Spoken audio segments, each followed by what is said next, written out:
Sir ఇప్పుడు వీళ్ళు యుద్ధం చేయడానికి సిద్ధమయ్యారు. ఇజ్రాయెల్ ఇంకా అమెరికా. హ్మ్. సిద్ధమైనప్పుడు ఇలాంటి విషయాలు ఆలోచించరా సార్? ఇలాంటి ఆర్థిక వ్యవస్థ అంటే ఈ యుద్ధం వల్ల ఆర్థిక వ్యవస్థ ఈ విధంగా దెబ్బతింటదని ఇలాంటి ప్రణాళికలు లేకుండానే యుద్ధంలోకి దిగుతారా? యుద్ధం అంటేనే స్వార్థం అండి. హ్మ్. ఇప్పుడు ఇక్కడ అమెరికా స్వార్థం కోసం చేస్తున్నటువంటి యుద్ధం ఇది. హ్మ్. అమెరికాకి ఏ విధంగా అంటే అయినా సరే ఇజ్రాయెల్‌ని పావుగా వాడుకుంటుందా? ఇజ్రాయెల్ 100% పావు కింద వాడుతుందండి. ఎందుకంటే ఇజ్రాయెల్‌కి ఇప్పుడు ఎన్నో రకాలుగా సపోర్ట్ చేస్తుంది. హ్మ్. అమెరికా యొక్క సపోర్ట్ లేకుండా ఇజ్రాయెల్ మనుగడ కొనసాగించడం కష్టం. అన్ని వేల మిజైల్స్, డ్రోన్స్ వస్తున్నప్పటికీ కూడా స్ట్రాంగ్ ఐరన్ డోమ్ ప్రకారం అది ఆ ఐరన్ డోమ్‌ని నిర్మించింది ఎవరు? దానికి సపోర్ట్ చేస్తుంది ఎవరు? అమెరికా.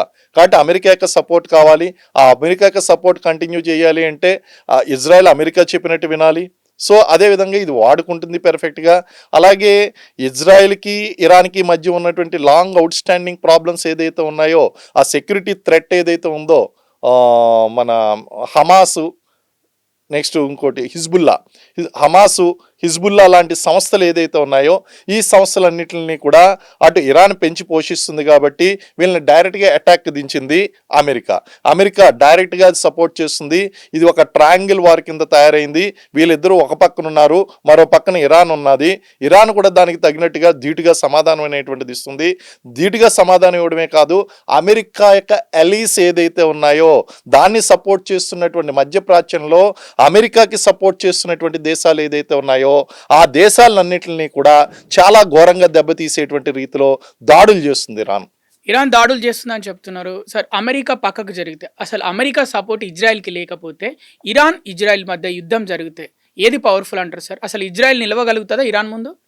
ఖచ్చితంగా ఇజ్రాయెల్ ఈజ్ ఆల్వేస్ పవర్ఫుల్. ఎందుకంటే ఒక చిన్న కంట్రీ చుట్టూ ఉన్నటువంటి శత్రు దేశాల మధ్య గట్టి జవాబు ఇస్తుంది.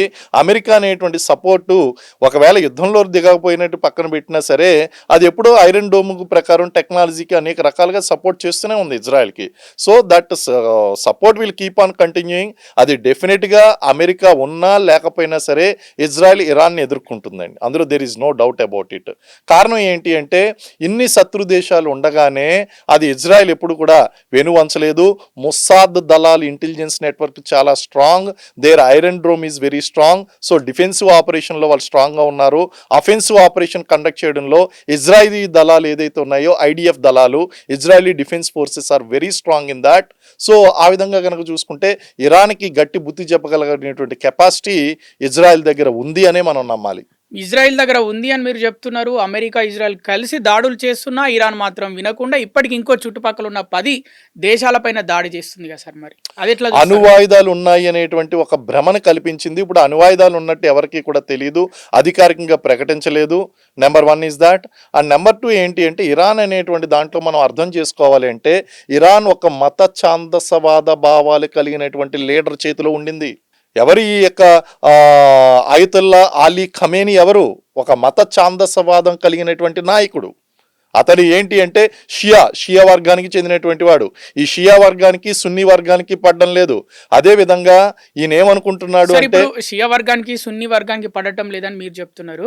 అసలు హిజాబ్ ధరించము, బుర్కా ధరించము అనే వాళ్ళు షియాసా, సున్నీసా అక్కడ ఇరాన్లో ఉన్నటువంటి వాళ్ళు ఏదైతే ఉన్నారో, అక్కడ ఉన్నటువంటి ప్రజలు ఏదైతే ఉన్నారో, అక్కడ ఉన్నటువంటి ఆ యొక్క ఖమేనీ యొక్క పరిపాలనకు వ్యతిరేకంగా వాళ్ళు ఏం చేస్తున్నారు? వాళ్ళ ఫేస్ కాదు, జుట్టు బయటికి కనిపించిన సరే వాళ్ళని ఘోరంగా వాళ్ళకి శిక్షలు వేయడం, వాళ్ళ మరణ శిక్షలు వేయడం, ఒక రకంగా నియంత పాలన ఉంది. ఈ నియంత పాలన కింద నలిగిపోతూ ఒక రకంగా చెప్పాలంటే తాలిబాన్ గురించి మనం ఆఫ్ఘనిస్తాన్లో మాట్లాడుకున్నాం. అంతకు మించినటువంటి తాలిబాన్ విధానాలు మనకి ఇరాన్లో ఈ యొక్క ఖమేనీ ద్వారా మనకు కనిపించినాయి. ఈవెందో అక్కడ మనకి షియా వర్గం ఉన్నప్పటికీ వీళ్ళు ఇక్కడ ఖమేనిజం అంటారు. నేనేమంటాను అంటే ఖమేనీ తీసుకొచ్చినటువంటి ఆ యొక్క మత ఛాందసవాద భావాలు ఏదైతే ఉన్నాయో అక్కడ ఉన్నటువంటి షియా ప్రజలకి అది నచ్చలేదు. ఆఖరికి వాళ్ళు కూడా ఆ భయంకరమైనటువంటి పాలన కింద బంధ విముక్తులు అవ్వాలి అని చెప్పి ఆయన చనిపోయిన వెంటనే రోడ్డు మీదకి వచ్చి సంబరాలు చేసుకున్నటువంటి వీడియోలు కూడా మనం సోషల్ మీడియాలో మనం చూడొచ్చు. అంటే అంత దుర్మార్గుడా సార్? సొంత తెగకే నచ్చని నాయకుడు. అంటే ఒక రకంగా మత ఛాందసవాదం ఉన్నటువంటి వాళ్ళు ఎలాగో ప్రవర్తిస్తారు అంటే, వాళ్ళు ఏ రకంగా అయినా సరే మతాన్ని ముందుకు తీసుకొని వస్తారు తప్ప ప్రజల యొక్క కంఫర్ట్ అనేటువంటిది ఏమాత్రం చూడరు. ఎట్ ది సేమ్ టైం ఆయన చనిపోయిన వెంటనే భారతదేశం లాంటి ఇతర ప్రపంచవ్యాప్తంగా ఉన్నటువంటి షియా వర్గానికి చెందినటువంటి వాళ్ళందరూ కూడా రోడ్ల మీదకు వచ్చి వాళ్ళు ఆందోళన చేపట్టారు. కాశ్మీర్లో ఆందోళన చేపట్టారు, లక్నోలో ఆందోళన చేపట్టారు. అలాగే దేశవ్యాప్తం అంతా కూడా దేశవ్యాప్తంగా ఉన్నటువంటి దళాలన్నీ కూడా అలర్ట్ అయినాయి. ఒకసారిగా ఇంటెలిజెన్స్ వర్గాలని అలర్ట్ అయినాయి.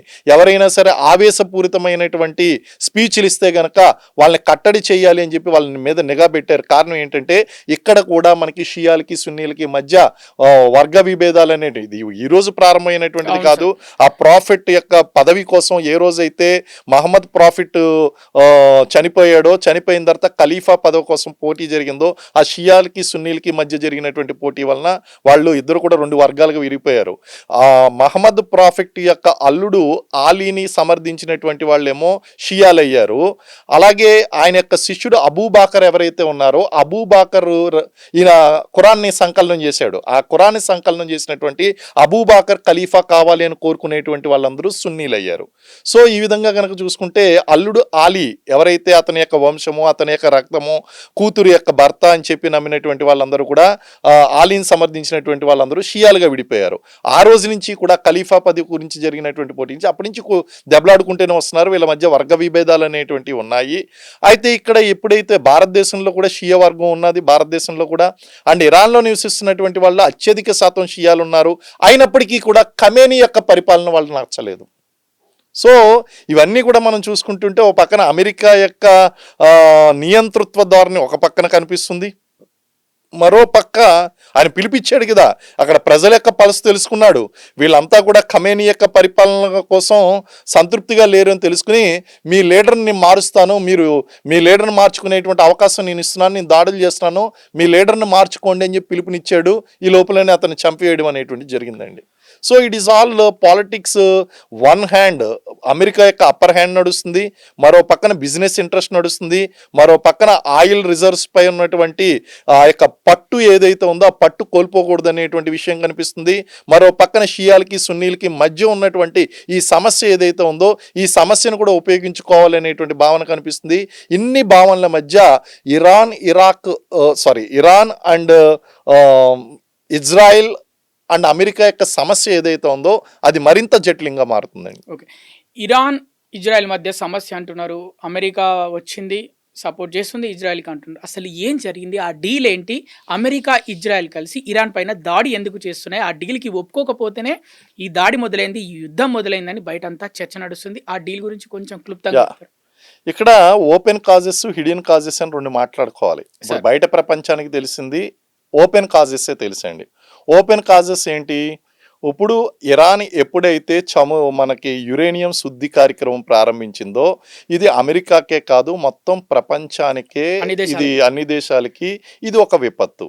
అయితే ఇప్పుడు మన ఈ ప్రోగ్రామ్ చూస్తున్నటువంటి ప్రేక్షకులు అడగచ్చు, భారతదేశం దగ్గర న్యూక్లియర్ వెపన్స్ లేవా, పాకిస్తాన్ దగ్గర న్యూక్లియర్ వెపన్స్ లేవా, అమెరికా దగ్గర లేవా, ఫ్రాన్స్ దగ్గర లేవా, జపాన్ దగ్గర లేవా, ఏ కంట్రీ దగ్గర లేదు? అన్ని కంట్రీలకు ఉన్నాయి. అలాగే ఇరాన్ కూడా తయారు చేసుకుంటుంది.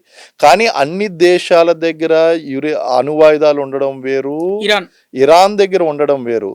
ఇప్పుడు కిమ్ గురించి అమెరికా కూడా ఎందుకు భయపడుతుందండి? కిమ్ గురించి కిమ్ ఏ క్షణంలో ఎప్పుడు ఎవరి మీద అణువాయుధం వేస్తాడో తెలియదు.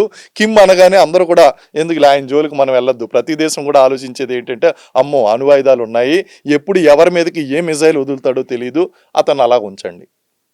సో ఇప్పుడు ఈ మత ఛాందసవాదంతో ఉన్నటువంటి మన ఖమేనీ ఎవరైతే ఉన్నారో దివంగత ఖమేనీ, ఆ ఖమేనీ అతని చేతిలో అణువాయుధం ఉండడం అంటే ఎప్పుడు ఎవరి మీదకి ప్రయోగిస్తాడో కూడా తెలియదండి. చాలా డేంజరస్ ఇప్పుడు చేస్తున్నాడు. మరి అటువంటిప్పుడు ఇట్స్ వెరీ డేంజరస్.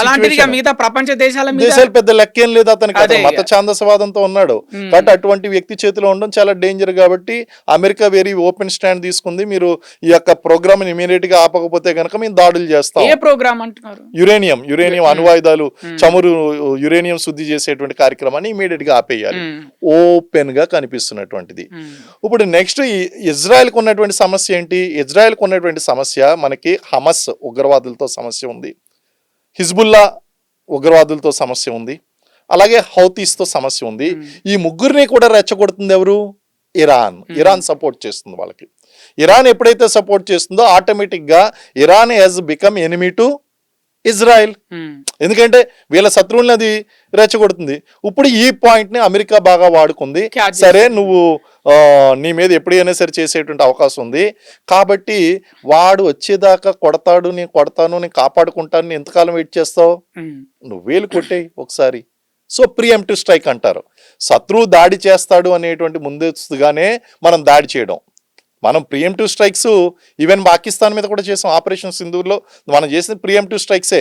ఎందుకంటే వాళ్ళు ఎప్పుడైతే ఉగ్రవాదం అనేటువంటి తెరతో పహల్గామ్ ఇన్సిడెంట్ జరిగిందో మనం ఏం చేసాం, అక్కడ కొన్ని కుకప్స్ అనేవి జరిగేసి ప్రియంప్టివ్ స్ట్రైక్స్ అనేటువంటి చేసాం.